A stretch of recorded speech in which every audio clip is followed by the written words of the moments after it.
Halo teman-teman investor dan trader, kembali lagi di channel Ide Investasi atau Investment Idea.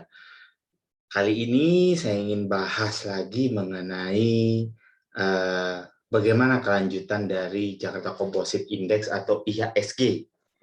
Apakah dia besok rebound? Karena untuk hari ini estimasi saya yang per kemarin ternyata yang harusnya rebound malah dia terus berlanjut turun. Tapi nanti saya akan jelaskan kenapa saya kemarin ada miss, meskipun secara technical analysis harusnya kemarin masih ada rebound.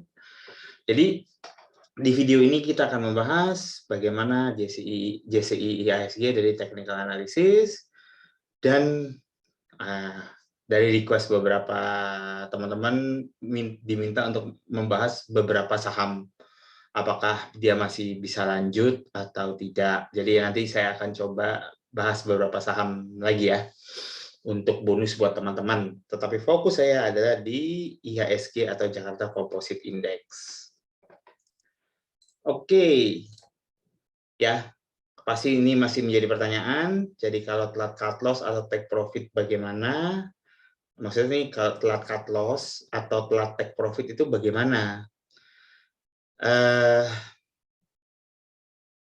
Ya, sayangnya memang rebound itu tidak dikasih banyak ya, tidak dikasih kesempatan rebound yang melenting yang cukup tinggi, tapi market akan terus melakukan koreksinya.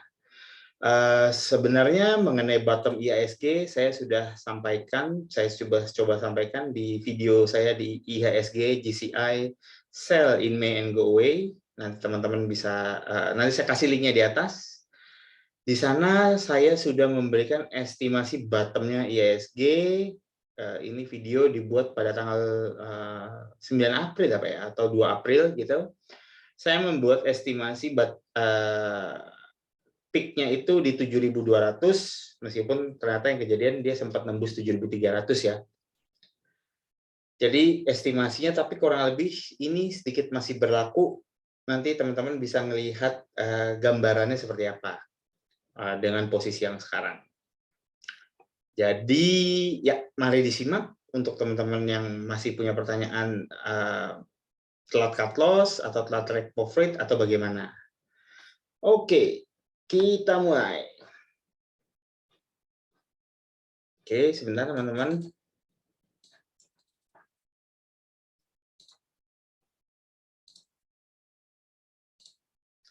Oke, ini saya pindah ke sini dulu. Jadi semalam, ya saya mungkin harus minta maaf ya sama teman-teman sekalian. Pada saat saya ngebuat video bahwa IHSG akan rebound, ya saya ingat kemarin saya buat video, saya bilang IHSG akan rebound, ya karena saya waktu semalam memakai konsep Fibo retrace di level ini, dan saya estimasi reboundnya akan sampai sini di level 7.000-an, 7.000 sampai dengan 7.050. Sesudah saya melakukan rekaman video, saya notice, karena saya orangnya fundamental, saya sebenarnya memakai ilmu korelasi. Saya kaget karena kredit spread nih, ini kredit spread antara bonds Indonesia dengan bonds Amerika 10 tahun ya. Ini teman-teman bisa simak di dalam video, nanti linknya saya kasih di atas ini nih. Saya juga lupa nih judulnya, karena saya pernah menjelaskan satu kali. Dan saya yakin tidak ada YouTuber manapun yang menjelaskan konsep ini. Karena ini bukan konsep technical analysis. Jadi ini konsep mengukur resiko pasar, ini adalah konsep mengukur tingkat imbal hasil atau return yang masih mungkin didapat dari aset beresiko di pasar Indonesia. Ya. Nah, kita lihat waktu itu saya kasih rekomendasi untuk saya kasih rekomendasi untuk mulai take profit karena di sini udah return-nya sudah sejajar dengan JIBOR nih. Jadi definisinya pada saat ada di sini return dari credit spread itu adalah sudah sama dengan kalau investor itu menabung pada 1 tahun deposit rate atau JIBOR. Jadi berkata udah nggak seksi IHSG. Nah, kemarin kredit spread itu masih di sini nih teman-teman.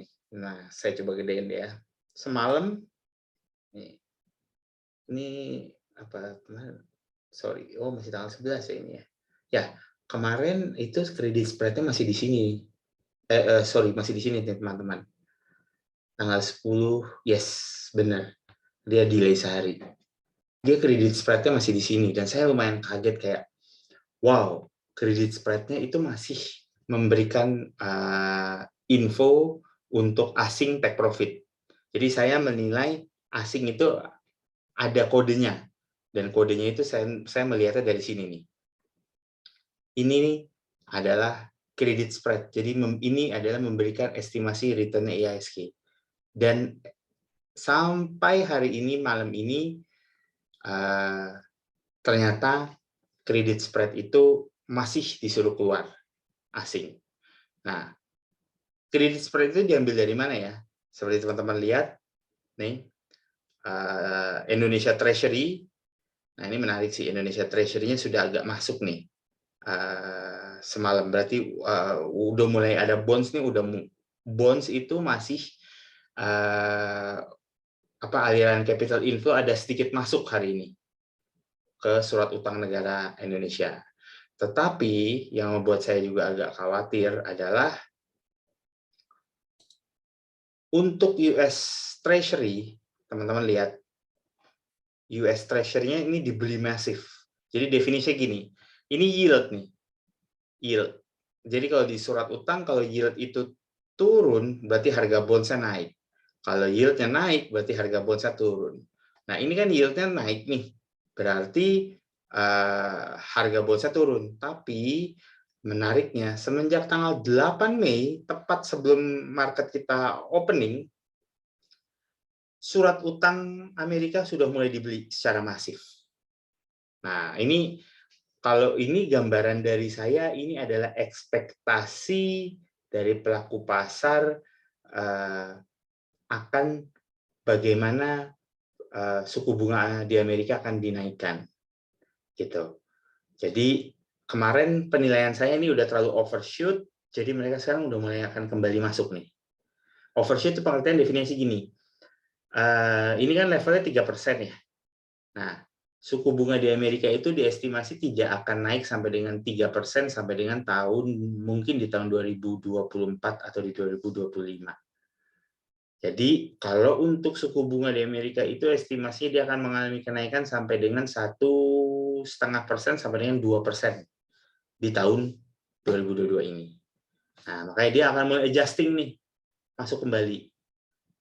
Nah, jeleknya buat kita, ini berarti capital outflow-nya udah mulai masuk nih ke Amerika. Jadi mereka udah mulai rame-rame membeli yang namanya safe asset. Nah, itu bisa dibuktikan dengan kenaikannya dolar indeks yang cukup masif. Nih, dolar indeksnya nih masif pembeliannya. Nah, tapi memang menariknya baru terrealisasi di sini. Kalau kita kembali ke US Treasury. Nah, ini yang membuat kredit spread ini naik tajam. Nah, ini mengindikasikan bahwa dana harus keluar dulu dari IHSG. Nah, nggak apa-apa, ini kan teman-teman belajar suatu hal yang baru ya. Nah, ini adalah aset korelasi, ini yang sering saya pakai untuk menilai apakah IHSG valuasinya masih murah atau sudah mahal. Kalau saya akan memakai, sekarang kita akan coba mulai masuk ke yang namanya technical analysis. Ya, saya akan coba memakai konsep technical analysis dengan chart gambar yang baru kejadian hari ini. Oke, kalau saya ganti technical analysisnya, karena moving average 60 sudah ketembus, ini saya akan ganti ke moving average 200. Oke. Nah, teman-teman melihat IHSG ketahan di moving average 200. Nah, apakah masih bisa nahan? Mari kita lihat apakah IHSG-nya masih bisa nahan atau tidak. Jadi, kita akan mencoba melakukan estimasi projection IASG-nya. Oke. Ya, saya akan pakai dari sini, kemudian turun, kemudian turun lagi. Ya, ini dia. Jadi diestimasi besok IASG akan turun sampai level ini, teman-teman. Kelihatan nggak, teman-teman? Levelnya berapa? Ini saya gedein ya. Ini estimasinya. Dia masih akan turun, ini, di 6.500. Biasanya sih besok mungkin akan turun sedikit, tembusin sedikit, tapi harusnya besok akan tembus, akan berada di atas 6.532 penutupannya. Itu dari technical analysis. Kemudian mungkin IISG akan rebound sedikit, ya. IISG akan rebound sedikit. Nanti reboundnya IISG itu akan terjadi sampai dengan level, tunggu sebentar ya. Ini saya pindahin dulu. Jadi ya udah dicatat sama teman-teman ya. Besok itu IISG semoga ditutup di atas 6.532. Oke. Kemudian IISG nanti akan sedikit rebound 6.000, let's say ya, besok di 6.532. Berarti di level ini.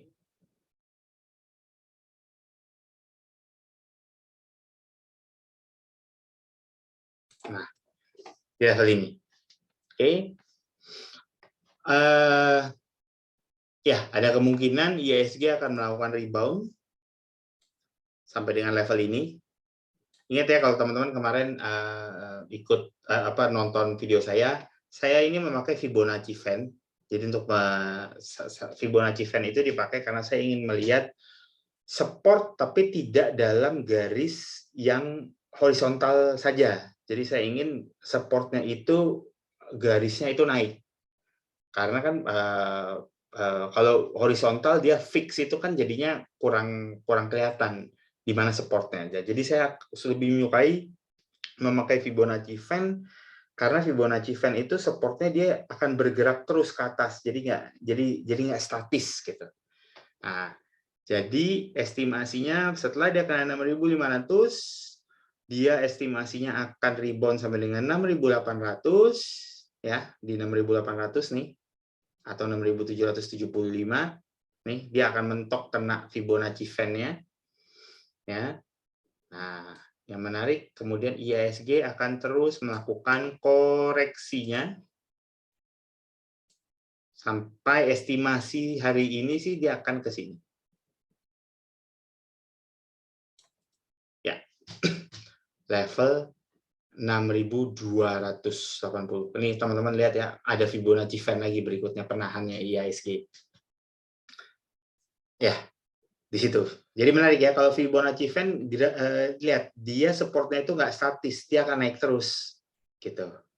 Seperti teman-teman lihat di sini supportnya kan nggak statis deh, dia akan naik terus si Fibonacci Fan. Jadi teman-teman bisa lihat bahwa dia ketahan di support, tapi habis itu dia lanjut dia jebolin. Jadi besok dia akan mantul di, ya yang tadi saya udah kasih gambar, di level 6.532. Dia harapannya akan ada rebound ke level 6.775. Kemudian dia akan melanjutkan penurunannya sampai sini. Nah, kebetulan cocok ya teman-teman ya, dengan apa namanya? Ya, yang saya share ini tadi sebelumnya. Levelnya. Saya tulis ini adalah di level 6.217 dan update yang terbaru adalah ternyata dia akan nyampe di level 6.300 yang ini. Gitu. Ini menurut saya bagus ya, penurunan cepat ini. Kenapa bagus? Berarti kalau penurunannya cepat, berarti ada ekspektasi market itu akan mulai rebound mungkin di bulan Juli atau Agustus. sorry, Agustus atau September. Gitu. Ini penurunannya menurut saya cukup cepat, jadi ini bisa dibilang bagus, nggak ngebuat kita berandai-andai. Tapi ya kesulitannya adalah susah bagi teman-teman untuk keluar, kecuali teman-teman benar-benar mau melakukan cut loss pada level ini. Nah ini bila kejadian nih, pada level 6.800 nih nanti. Dia akan naik, ISG akan kena di 6.532, rebound sampai 6.800, kemudian dia akan lanjut ke 6.000, ya dia akan lanjut ke 6.300. Gitu. Itu kalau untuk menjawab pertanyaan teman-teman mengenai apakah cut loss atau bagaimana take profit-nya. Jadi take profit-nya akan ada di level ini untuk pemegang big caps ya. Karena biasanya menggerakkan mantul gini biasanya big caps, bukan saham-saham kecil. Oke, saya berlanjut. Ada teman-teman bertanya, Pak, bahas saham yang lain dong. Oke, saya sekarang coba bahas saham yang lain. Saham yang juga merupakan rekomendasi saya. Oh, sorry, sedikit tambahan. Ya ini saya agak mix ya antara technical analysis sama apa tadi fundamental. Ingat yang apa namanya tadi saya sharing mengenai credit spread. Menariknya adalah Indonesia itu ya ini saya share sama teman-teman. Ini ada equity risk premium. Jadi nilai apa namanya? Risiko premiumnya equity Indonesia itu ada di level mana. Menarik ya, Indonesia itu, saya coba gedein.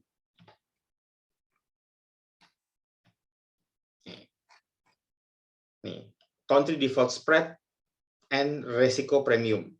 Jadi ini saya akan ajak teman-teman untuk melihat fundamentalnya ekonomi suatu negara dengan korelasinya terhadap equity. Ya, ini diupdate 5 Januari tahun 2022 dan ini diupdate oleh Profesor Damodaran. Ini menarik dia jago sekali nih. Dulu saya biasa ngitung-ngitung sendiri, cuman setelah ada dia kita enak nih tinggal copy paste.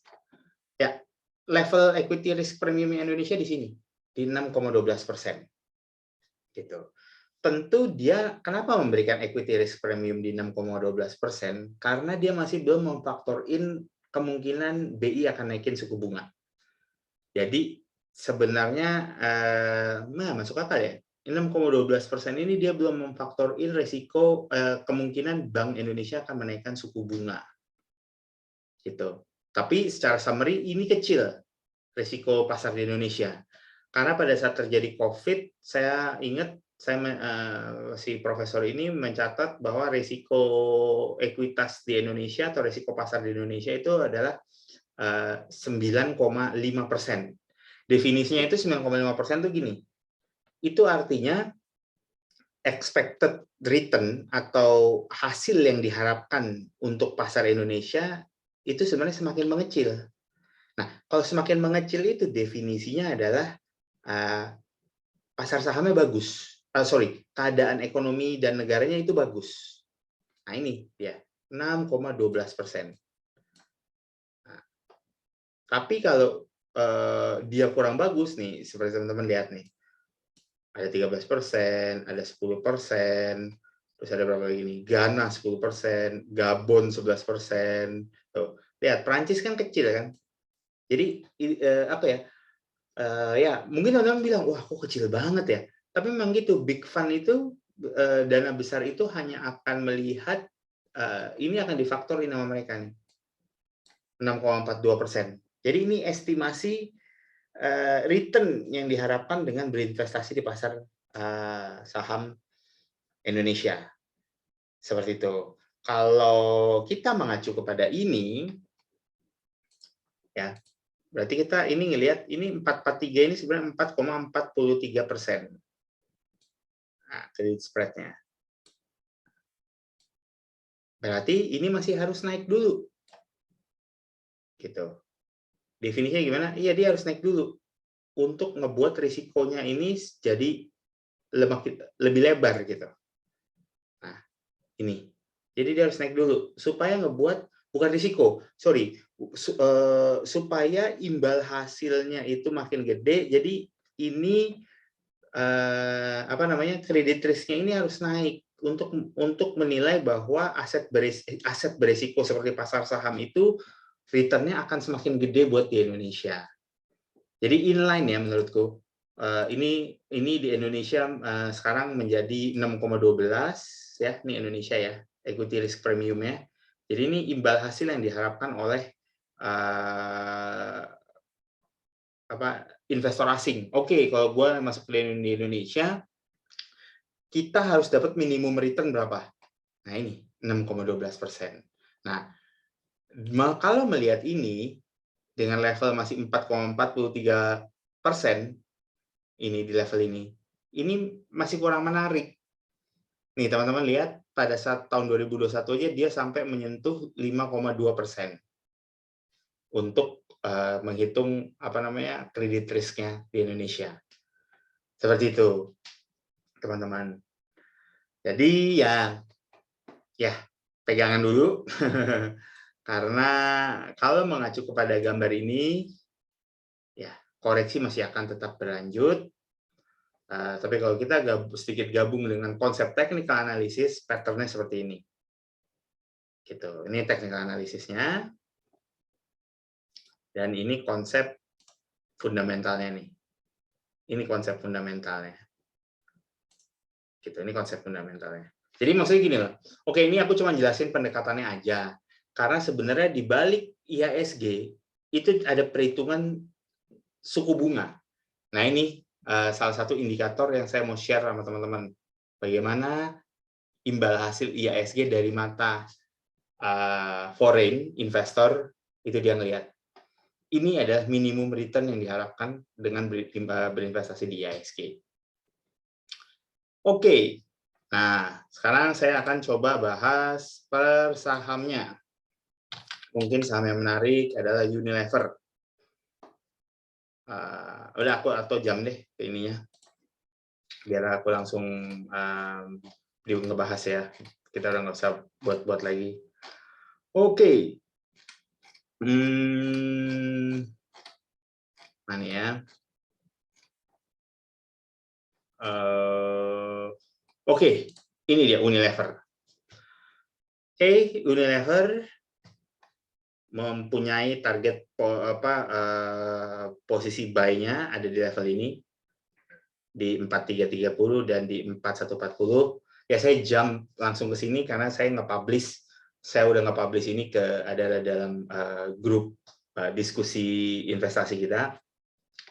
Unilever ini udah membentuk wave 1, wave 2, dan ini wave 3 nih, dan dia lagi masuk ke wave 4-nya nih.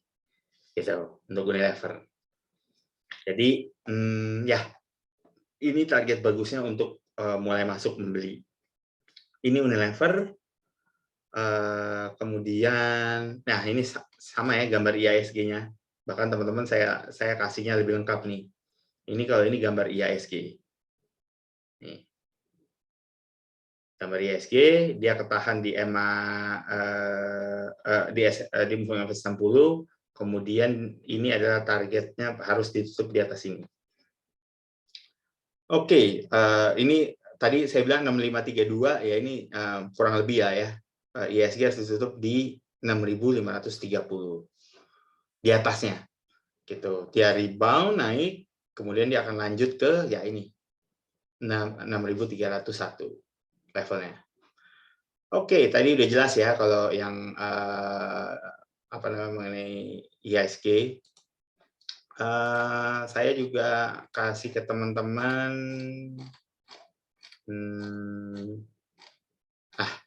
oke, untuk Adaro ya, ini saya kasih.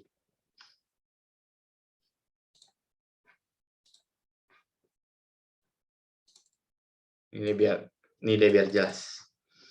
Untuk Adaro, hati-hati teman-teman ya, yang masih memegang Adaro. Biarpun kelihatannya Adaro itu tidak koreksinya nggak dalam, tapi hati-hati. Satu, MACD-nya udah melakukan divergent. Divergent itu pengertiannya pada saat nilai Adaro ini melakukan tingkat yang lebih tinggi, MACD-nya itu sudah mulai bergerak turun nih konsepnya. Gitu. Dan sekarang sudah dead cross. Ya, jadi hati-hati dengan Adaro, di mana target saya untuk Adaro ada pada level, ntar ya, saya buka. Ya, ini untuk Adaro. Untuk Adaro, level targetnya pertama ada di 2.800, cuman somehow saya yakin dia akan kembali ke level 2.430. Itu untuk Adaro. Kemudian apa ya? Oh ya, jangan lupa juga ABMM. Dia sudah membentuk bearish reversal pattern. Ya. Dan volumenya ini meningkat. Ini ABMM nih. Kalau teman-teman nanti sempat melihat. Jadi patut untuk teman-teman misalnya udah mulai take profit. Ini saya lupa nih nama pattern candlestick-nya apa, tapi yang paling penting adalah lihat volumenya. Volumenya di peak ini telah mengalahkan volume 1, 2, 3, 4, 5. Wow, udah mengalahkan volume seminggu. Jadi ya, itu adalah reversal pattern. Kemudian di salah satu video saya kasih tahu slide Unilever yang kemungkinan akan lawan arus tuh ini. Nah, ya ini dia. Ini kenapa bisa berubah ini saya agak lupa nih. Nih, BBHI. Ya udah, nih saya berikan ke teman-teman. BBHI, ya. BBHI sebenarnya target retracement-nya masih belum lewat nih. Jadi maksudnya gini, konsep retracement itu kalau si BBHI masih belum menjebol level 6.800, berarti dia ada kemungkinan dia akan balik arah.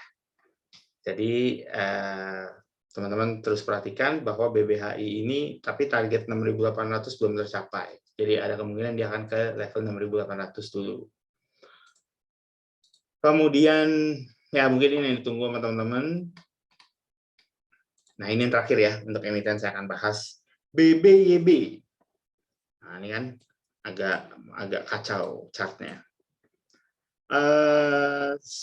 Sebentar, kalau BBYB ya sebenarnya bagusnya sih BBYB paling dalam kondisi seperti ini ya.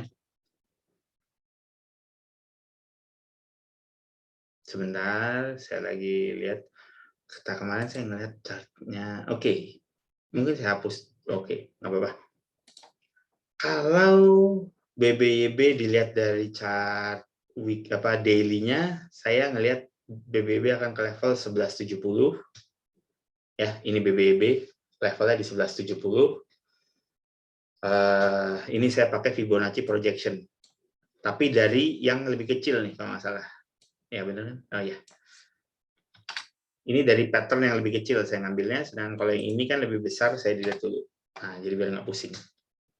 Ya, 1170 levelnya akan idealnya akan tercapai di level 1170 sembari menunggu izin efektif dari OJK. Saya estimasi sih izin efektif dari OJK-nya adalah tanggal 14 Mei. Efektif untuk melakukan right issue. Nah, kemudian yang menarik kalau kita ambil chart weekly, yes, menarik ya, BBYB. BBYB-nya menariknya adalah dia kena ketahan di apa nih? SMA 60 weekly. Ini dia. Ingat ya, nanti saya akan buat video khusus mengenai moving average. Intinya moving average itu selama yang moving average panjangnya, ini moving average panjang nih, aku anggap moving average 60, itu masih dalam slope positif, apalagi yang weekly ya, masih ada harapan untuk suatu saham itu dia akan cepat balik ke konsep bullish-nya. Tapi kalau yang weekly-nya dia sudah berubah menjadi negatif trend, nah itu agak berat nanti untuk merubah menjadi trend bullish-nya. Oke, teman-teman. Segitu ya, sekian dari saya. Ya, seperti biasa, teman-teman. Ya, disclaimer informasi oleh Ide Investasi, saya saat ini tidak mempunyai posisi pada beberapa saham di atas. Oh, sorry, saya ada punya beberapa posisi pada saham yang dibahas, tetapi saya tidak terafiliasi dengan perusahaan terbuka ataupun perusahaan sekuritas manapun. Data yang disajikan adalah data publik yang dapat diakses oleh masyarakat umum. Target price dan asumsi diolah oleh kami berdasarkan interpretasi kami atas data umum yang ada. Jadi terima kasih telah menonton sampai akhir. Semoga selalu bisa tetap cuan. Jangan lupa like, comment, share video, dan subscribe channelnya. Semoga teman-teman minimum the loss, tetap cuan, dan salam ide investasi. Oke, sampai jumpa lagi.